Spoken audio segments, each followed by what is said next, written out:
कि राजा अशोक सम्राट के कारण से सारे जो है एशिया में मैं तो मानता हूँ कि सारा विश्व में उन्हीं के कारण से जो है बुद्ध धर्म का प्रसार हो गया है। हाँ, तो ऐसा है, बुद्ध धर्म इतिहास में भी जहाँ भी इसका संरक्षण हुआ, वो शासक वर्गों का अगर संरक्षक नहीं मिलेगा तो बुद्ध धर्म का संरक्षण न हो नहीं पाता। इसीलिए जैसे आज श्रीलंका एक बौद्ध राष्ट्र है, थाईलैंड बौद्ध राष्ट्र है, बर्मा बौद्ध राष्ट्र है, कैम्बोडिया बौद्ध राष्ट्र है। क्यों कि वहाँ का जितने भी राजा महाराजा पहले होते करते थे, उन्होंने उसका संरक्षण किया। अभी भी उस देश के राष्ट्रपति प्रधानमंत्री जो है वो उसको संरक्षण करते हैं। तो इस प्रकार से जो है राजा अशोक सम्राट एक चक्रवर्ती राजा जैसा है, एक जम्बूद्वीप के राजा है, अखंड भारत के वो राजा है। तो वो बुद्धिस्ट बन गए, बौद्ध अनुयायी बन गए। बुद्ध प्रति उनका जो श्रद्धा था वो अचल श्रद्धा हो गया। तो आपको पता होगा कि राजा अशोक सम्राट कोई जन्म के समय में वो बौद्धिस्ट नहीं थे। हाँ, कौन धर्म उनको वो मानते थे मुझे पता नहीं, लेकिन ऐसा हुआ कि वो जो जम्बूद्वीप कब्जा करने में वो लगे थे, बहुत लड़ाई उन्होंने लड़ी। तो अंत में उनका जो लड़ाई है वो वर्तमान समय में जो उड़ीसा कहते हैं ना, वो कालिंगा, तो उसी युद्ध से जो है उनका ताल्लुक है बुद्ध धर्म का। तो उस युद्ध में क्या हुआ कि बहुत लोग मर गए और नदी पूरा लाल हो गया। तो उन्होंने पूछा कि ये नदी क्यों लाल है? तो हमने जितने भी लोग मारे तो उनके खून से ये नदी हो गया। तो उस दृश्य से वो बहुत डिस्टर्ब हो गए। तो उनका जो डिस्टर्ब था मानसिक रूप से, वो जो डिस्टर्ब थे वो बाहर नहीं निकल पाए। तो इसीलिए रात सोते थे, वो सोने वक्त भी वही दृश्य आता था, खाते थे खाने समय में भी वही दृश्य आता था। वो बहुत डिस्टर्ब हो गए। तो इसीलिए उन्होंने बहुत गुरु लोग को बुलाया, तंत्र मंत्र कुछ किया, उससे कुछ नहीं हुआ। तो ऐसे वो मानसिक रूप से डिस्टर्ब मतलब अवस्था में थे। तो उसी समय में उन्होंने एक बहुत छोटा जो है भिक्षु देखा। तो भिक्षु बहुत छोटा 7 साल का, उनका नाम था निग्रोध। तो निग्रोध जो 7 साल का एक भिक्षु ने बहुत सुंदर एक कविता या तो कुछ प्रवचन किया। उसी प्रवचन से, उस प्रवचन में बताया गया कुछ बातों से राजा अशोक सम्राट प्रभावित हो गए। उसके बाद उस बच्चे भिक्षु ने कहा, मैं ज्यादा चीज मुझे नहीं आता है, मेरे गुरुजी हैं पटना में, पाटलिपुत्र में, वहां पर अशोकाराम एक बुद्ध विहार है, वहां पर मोगली तिस्सा नाम के मेरे गुरुजी हैं, बहुत विद्वान, हाँ ज्ञानी पुरुष हैं, उनके पास चलिए, वो आपको बुद्ध का ज्ञान के बारे में बहुत बताएंगे। तब तक क्या भगवान बुद्ध महापरिनिर्वाण को प्राप्त हो चुके थे क्या? अरे 350 साल हो चुका था, करीब 250-300 साल हो चुका था। तो राजा अशोक सम्राट गए वही अशोकाराम में, और वहाँ पर मोगली तिस्सा भंते जी बहुत विद्वान, सिद्धि प्राप्त, ज्ञान प्राप्त थे वो। तो उन्हीं के शरण में गए और उन्होंने सारा जो है बुद्ध ज्ञान राजा अशोक सम्राट को दिया। और उससे वो इतने प्रभावित हुए, तो उन्होंने अठोट किया, जितने भी भगवान बुद्ध से संबंधित जितने भी धार्मिक स्थान हैं उनका मैं भ्रमण करूंगा। अच्छा, हाँ, और भ्रमण सिर्फ नहीं, वहां पर स्मारक बनाएंगे, स्तूप बनाएंगे, हाँ स्तंभ बनाएंगे, उस स्थान के सम्मान, गौरव, इतिहास को हम प्रचार करेंगे। तो इसी अठोट के साथ वो जम्बूद्वीप के राजा हुए 20वां साल वो राजा अशोक सम्राट लुम्बिनी आए। किसके साथ?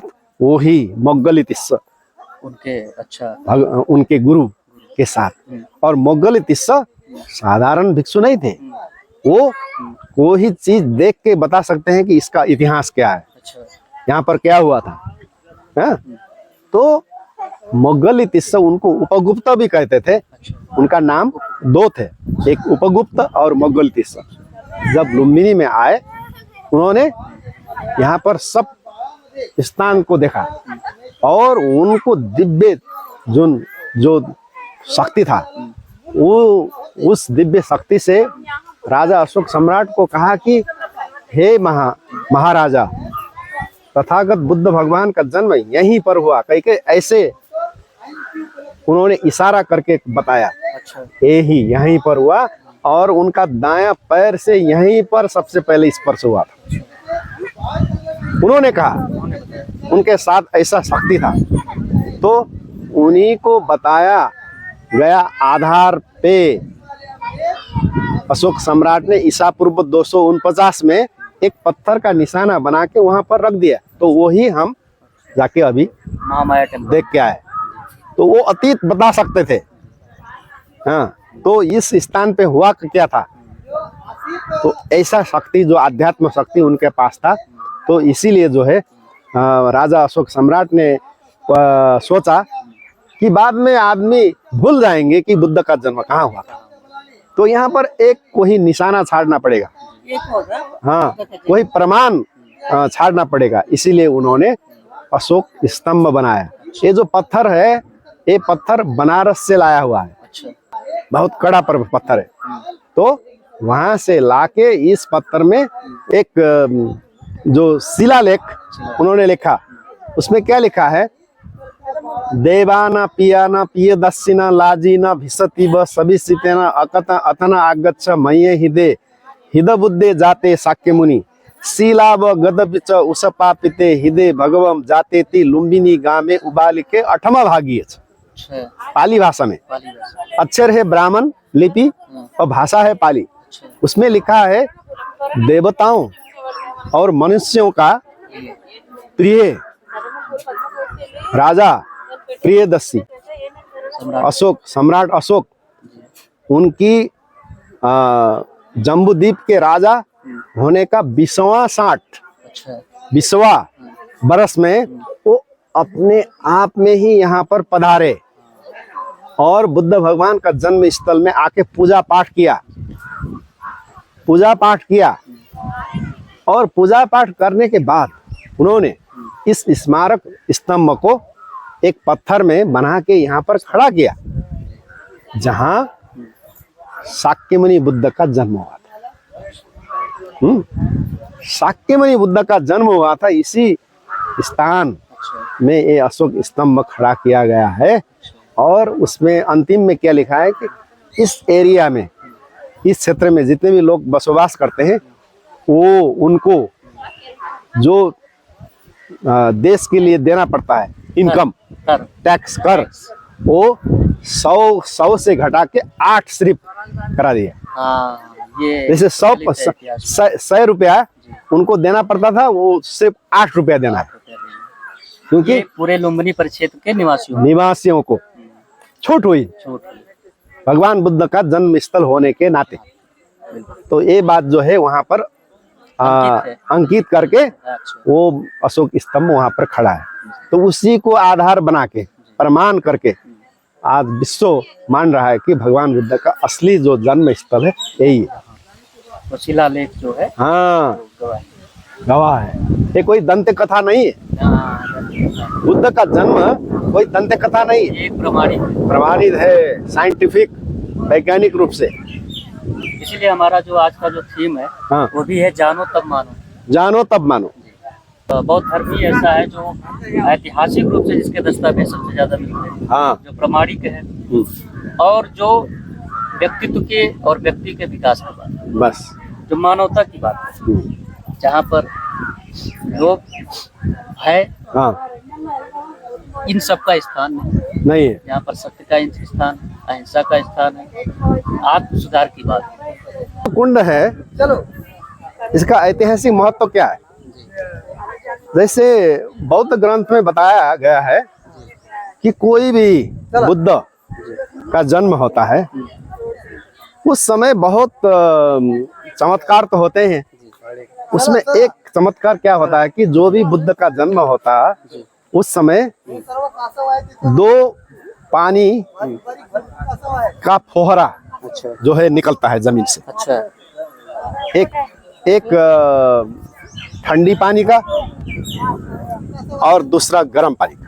अच्छा, जन्म के समय पे। जन्म के समय में अच्छा वो दोनों फोहरा आकाश में जाके मिल के पानी गिरेगा जमीन पे। अच्छा उसी पानी से बोधिसत्व का जन्म देने वाला माताजी और पुत्र जो बुद्ध बन जाए बनेगा जी बोधिसत्व, और दोनों उसी पानी से स्नान करेंगे। तो उसी पानी यहाँ पर गिरा था, इस साइड से गर्म पानी का और उस साइड से ठंडी पानी का अच्छा फोहरा जो है यहाँ पर निकला था। अच्छा तो इतिहास में क्या बताया गया, जैसे चौथे शताब्दी में चाइना से आया था ना हुएनसांग तीर्थ यात्री आने के समय में वो फोहरा कायम थे। अच्छा, हाँ वनसांग ने क्या इतिहास में इसका जिक्र किया है? किया है। अच्छा, साक्ष्य मिलते हैं इसके। हाँ अच्छा दोनों फोहरा थे यहाँ, तो इसीलिए जो है वो फोहरा से बना हुआ कुंड है। इसी कुंड के पानी से भगवान बुद्ध ने स्नान किया था। अच्छा और भगवान बुद्ध की माता श्री माया देवी ने भी इसी कुंड का पानी से स्नान किया। तो एक वो कोई साधारण कुंड नहीं है। तो यहाँ से सीधा दिखता है अशोक स्तंभ। ठीक है, आइए चलते हैं। अशोक स्तंभ।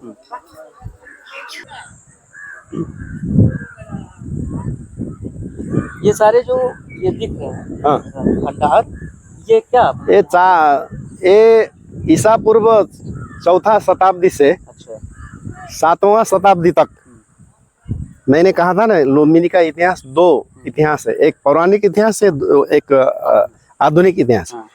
लुम्बिनी का पौराणिक इतिहास ईसा पूर्व 400 से शुरू होता है अच्छा और उसका अंत जो है 7वां शताब्दी में अंत हो जाता है गुप्त वंश के समय में। अच्छा गुप्त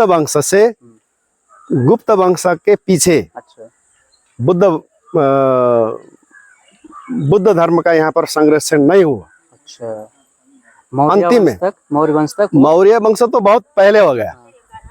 मौर्य वंश में ही इसका पूरा जितना भी विस्तार हुआ उसी में हुआ। सब कुछ हुआ। तो अंत में गुप्त वंश तक जी जो है संरक्षण मिला बुद्ध धर्म को। अच्छा जो गुप्त वंश 7वां शताब्दी, तो उसी 7वां शताब्दी तक यहाँ पर जो भगवान बुद्ध से संबंधित, बुद्ध धर्म से संबंधित धार्मिक जो आध्यात्मिक और धार्मिक जो धरोहर उसी समय में बनाया गया है। और 7वां शताब्दी अंत है। अच्छा तो 7वां शताब्दी से बुद्ध धर्म जो है जम्बूद्वीप से गायब हो गया। अच्छा तो उसके बाद लुम्बिनी कब इन्होंने खोज तलाश किया कि लुम्बिनी का 1896 में अशोक स्तंभ 3 जो उस पे वो गिरा हुआ था। अच्छा हाँ तो उसी अशोक स्तंभ को उनको मिला और अशोक स्तंभ मिलने के बाद लुम्बिनी का आधुनिक इतिहास वहाँ से शुरू होता है। तो राजा अशोक सम्राट लुम्बिनी आए ईसा पूर्व 249 में। उनका गुरु उपगुप्त भंते जी जो ज्ञान सिद्धि प्राप्त था वो अतीत देख सकते थे। तो उन्हीं के मदद से इस लुम्बिनी में इस प्रकार से जो है शाक्य मुनि बुद्ध का जन्म हुआ तथ्य ये उसने लिख के चुनार जो एक पर्वत है वाराणसी के नजीक, तो उसी चुनार पर्वत से ये पत्थर जो है लाया गया है और उसमें ब्राह्मण अक्षर से ब्राह्मण लिपि से लिखा गया है देवा न पिय दस्सिना लाजिना भिसति व सभी सितेना अतन आगच्छ मये हिते हिद बुद्धे जाते शाक्य मुनि ती शीला भी गद विचे उत्सपापिते हिदे भगवम जाते ती लुम्बिनी गामे उमालिके अठम भाग्य।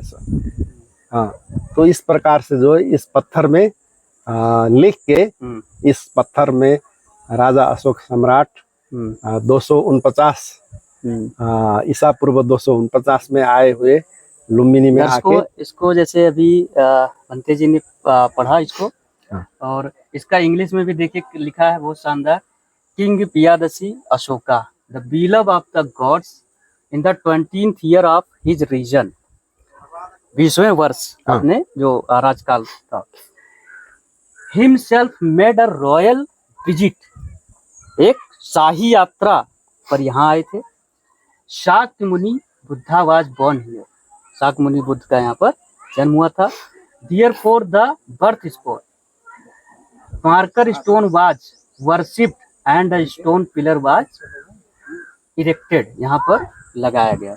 The lord having been born here, जो भगवान बुद्ध यहाँ पर जिनका जन्म हुआ था। The tax of the Lumbini village was reduced to the 8 part only, ये भी लिखा है कि यहाँ पर जो लुम्बिनी पूरा जो गांव था या जो पूरा वो था क्षेत्र था, जो टैक्स लगाया जाता था पहले, अगर 100 रुपये लगाया जाता था तो इसके आने के बाद इसको कम करके केवल 8 रुपये कर दिया गया था यहाँ के क्षेत्र। सम्राट अगर नहीं होते अभी तक बुद्ध भगवान का जो ज्ञान है संसार से लुप्त हो जाता है, लुप्त होता, गायब कर दिया जाता है। हाँ।